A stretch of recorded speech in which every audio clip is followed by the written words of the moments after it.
যে আমাদের আন্তর্জাতিক অপরাধ ট্রাইব্যুনালের তদন্ত সংস্থার পক্ষ থেকে আমাদের কাছে একটা আবেদন পাঠানো হয় যে তারা তদন্তকালে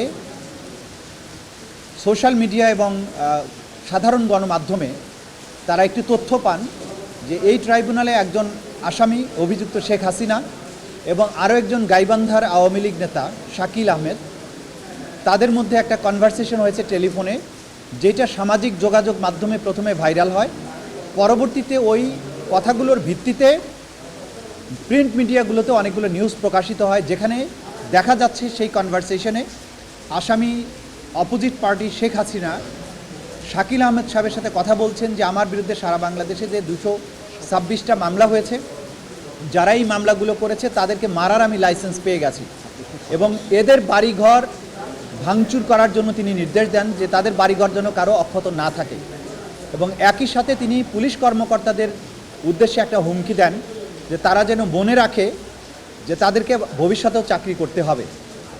এই কথোপকথনের মাধ্যমে এইটা তদন্ত সংস্থার কাছে সুস্পষ্ট হয়েছে যে এই দুজন অপোজিট পার্টি অর্থাৎ আসামি শেখ হাসিনা এবং শাকিল আহমেদ তাদের কথোপকথনের মাধ্যমে আন্তর্জাতিক অপরাধ ট্রাইব্যুনালে চলমান যে বিচার প্রক্রিয়া তার সাক্ষীদেরকে ভয়ভীতি দেখিয়েছেন, বিচার প্রক্রিয়াকে বাধাগ্রস্ত করার চেষ্টা করেছেন এবং এইখানে যে মামলাগুলো রয়েছে সেগুলোকে প্রেজুডিস করার চেষ্টা করেছেন।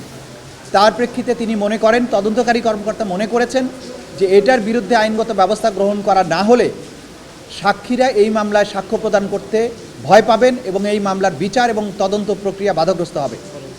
তারই প্রেক্ষিতে তাদের এই কনভারসেশনটা এটার সিআইডির ফরেন্সিক ল্যাবরেটরিতে পরীক্ষার জন্য পাঠানো হয়। পরীক্ষা করে সিআইডি মতামত দেয় যে এই কথোপকথনটি শেখ হাসিনা এবং শাকিল আহমেদের মধ্যেই হয়েছে, এটা বানানো কোনো কনভারসেশন নয় এবং এটা এআই জেনারেটেড নয়। টানা সপ্তমবারের মতো বেস্ট টিস্যু পেপার ব্র্যান্ড হিসেবে স্বীকৃতি পেয়েছে বসুন্ধরা টিস্যু। তার প্রেক্ষিতেই আমরা আজকে আদালতের কাছে 11-4 ধারা অনুযায়ী আবেদন করেছিলাম তাদের বিরুদ্ধে কন্টেম্প প্রসিডিংস ড্র করার জন্য বা শাস্তিমূলক ব্যবস্থা গ্রহণের জন্য। আদালত আমাদেরকে এটা শুনেছেন, শোনার পরে এই দুজনের বিরুদ্ধে অর্থাৎ শেখ হাসিনা এবং শাকিল আহমেদের বিরুদ্ধে 11-4 ধারা অনুযায়ী কন্টেম্পটের নোটিশ ইস্যু করেছেন। আগামী 15ই মে অথবা তার পূর্বে তাদেরকে সশরীরে অথবা আইনজীবীর মাধ্যমে আদালতে তাদের এই কনভারসেশনের ব্যাপারে তাদের যে কন্ডাক্ট সেগুলোর ব্যাখ্যা দেওয়ার জন্য আদালত নির্দেশ দিয়েছেন। 15 তারিখে এই বিষয়ে পরবর্তী আদেশের জন্য দিন ধার্য আছে। সেই দিন যদি তারা তাদের জবাব দাখিল করেন তার প্রেক্ষিতে ট্রাইব্যুনাল পরবর্তী কার্যধারা গ্রহণ করবেন।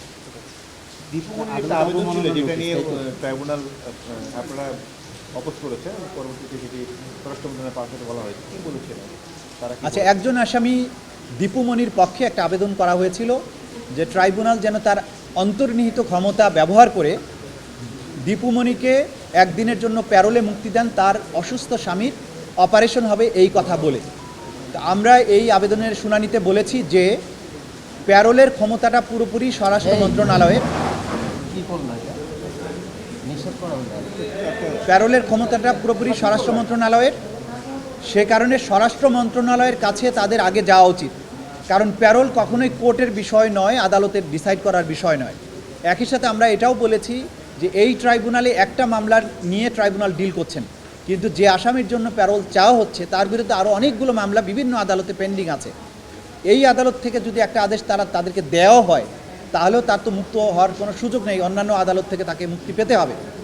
সে কারণে প্যারোলের ব্যাপারে যে প্রতিষ্ঠিত নিয়ম হচ্ছে স্বরাষ্ট্র মন্ত্রণালয়ের কাছে আবেদন করার, সেটাই তাদের করা উচিত এবং এইটাই ট্রাইব্যুনালের বিচার্য বিষয় নয়।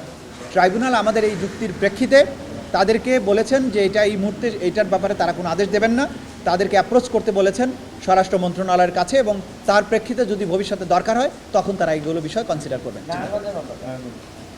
এর বাইরে নারায়ণগঞ্জে জুলাই এবং আগস্টে যে মানবতা বিরোধী অপরাধ সংঘটিত হয়েছে, সেখানে নারায়ণগঞ্জের যিনি খুবই বিখ্যাত একজন বা কুখ্যাত একজন ব্যক্তি শামীম ওসমান এবং তার সহযোগীরা সেখানে গণহত্যা চালিয়েছিলেন, মানবতা বিরোধী অপরাধ করেছিলেন। শামীম ওসমানের বিরুদ্ধে আগে থেকেই এই আদালতের গ্রেপ্তারি পরোয়ানা জারি আছে। বাকি যেসব আসামি তাদের নাম আমরা প্রকাশ করছি না, যেহেতু তাদেরকে গ্রেপ্তার করার প্রয়োজন আছে, নাম প্রকাশিত হলে তারা পালিয়ে যাওয়ার ভয় আছে। বাকি 8 জন আসামির বিরুদ্ধে তারা সবাই আওয়ামী লীগ যুবলীগের বিভিন্ন পর্যায়ের নেতা এবং অস্ত্রধারী ব্যক্তি, তাদের বিরুদ্ধে আদালত গ্রেপ্তারি পরোয়ানা জারি করেছে। অয়নের নাম এসছে, অয়ন হোসেন আমি যতটুকু আমি কারো নাম প্রকাশ করছি না, ছেলে। যেহেতু আমরা আদালতেও নামগুলো ডিসক্লোজ করিনি। আমরা আসামিদের গ্রেপ্তারের প্রয়োজনে এবং তদন্তের স্বার্থে এই নামগুলো গোপন রাখছি। 8 জনের বিরুদ্ধে গ্রেপ্তারি পরোয়ানা জারি হয়েছে, এটা শুধু আপনাদের জানাতে পারছি। Thank you. শামীম ওসমান সহ না, শামীম ওসমানের বিরুদ্ধে আগে আছে। আশুলিয়ার ব্যাপারে যেটা আমরা বলেছি যে আমরা যে সর্বশেষ সময়ে তদন্ত সংস্থা নতুন কিছু আলামত এবং নতুন কিছু প্রমাণ, তথ্য প্রমাণ পাওয়ার প্রেক্ষিতে তদন্তের জন্য সময় বৃদ্ধি করে নিয়েছেন। সেই তদন্তে এই 2 জন পুলিশ অফিসারের সম্পৃক্ততা প্রমাণিত হয়েছে এবং আমরা আপনাদেরকে আগেও বলেছি যে কিছু ভিডিও এভিডেন্স আমরা আমাদের তদন্ত সংস্থা কালেক্ট করেছে, যেখানে আরও অনেক ব্যক্তির অংশগ্রহণ এই অপরাধের সাথে পাওয়া গেছে এবং তারা কিভাবে এই মানুষগুলোকে হত্যা করেছে সেই ভিডিওগুলো তাদের হাতে এসেছে।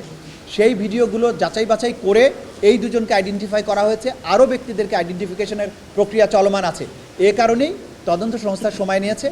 যে 2 জনকে আজকে তাদের বিরুদ্ধে প্রোডাকশন ওয়ারেন্ট জারি করা হয়েছে তারা অন্য মামলায় গ্রেপ্তার আছে, কিন্তু যেহেতু এই মামলায় তাদেরকে সম্পৃক্ত পাওয়া গিয়েছে সে কারণে তাদেরকে এই মামলায় গ্রেপ্তার দেখানোর জন্য আবেদন করা হয়েছিল, সেটা আদালত মঞ্জুর করেছে। প্রধান উপদেষ্টা যে সাক্ষাৎকারে বলেছেন যে মের মধ্যে শেখ হাসিনার বিচার শুরুর ব্যাপারটিতে একজন উপদেষ্টা এ নিয়ে সম্পর্কে একটা স্ট্যাটাসও দিয়েছেন। তিনি বলেছেন মের শুরুতেই বিচার শুরু হবে। এটা আপনাদের উপরে চাপ ফেলে কিনা, কোনো ধরনের প্রভাব পড়ছে কিনা? এক, সম্প্রতি আমরা যতটুকু খবর পেয়েছি যে আপনারা একটা মিটিংয়েও সিদ্ধান্ত নিয়েছেন যে 15ই মের মধ্যে যেভাবে হোক শেখ হাসিনার তদন্ত শেষ করে শেষের দিকে চার্জ গঠন করতে চান। মানে সব মিলিয়ে শেখ হাসিনার বিচার প্রক্রিয়া তাহলে কি দাঁড়াচ্ছে? বিচার প্রক্রিয়া যথাযথ গতিতে অগ্রসর হচ্ছে। বাইরে মাননীয় প্রধান উপদেষ্টা বা অন্যান্য উপদেষ্টারা যা বলছেন সেটা তাদের রাষ্ট্রীয় দৃষ্টিভঙ্গি থেকে তারা বলছেন। তদন্ত সংস্থা প্রসিকিউশন স্বাধীন এবং নিরপেক্ষভাবে তদন্ত করছে। তদন্তের প্রয়োজনে যতটুকু সময় নেওয়া দরকার তারা নিচ্ছে এবং আমরা আশা করছি খুবই দ্রুততম সময়ের মধ্যে তারা চার্জশিট দিতে পারবেন। তার শেখ হাসিনার যে মামলার কথা আপনারা উল্লেখ করেছেন তার ব্যাপারে তদন্ত সংস্থা প্রসিকিউশন সবচাইতে বেশি গুরুত্ব দিয়েছে এবং গুরুত্বের সাথে কাজ করছে। খুব সহসাই হয়তো এর রেজাল্ট আপনারা দেখতে পাবেন। Thank you. বলতে পারছি না। একটা ছোট কোশ্চেন, সেটা হচ্ছে আপনি আগে একদিন বলছিলেন যে আইজিপি একটা কথা বলেছেন যে যে তদন্ত প্রমাণিত না হলে না, বাইরে কে কি বলছেন এটা নিয়ে আমরা কোনো মন্তব্য করতে চাই না। আইন তার নিজস্ব গতিতেই চলবে। Thank you.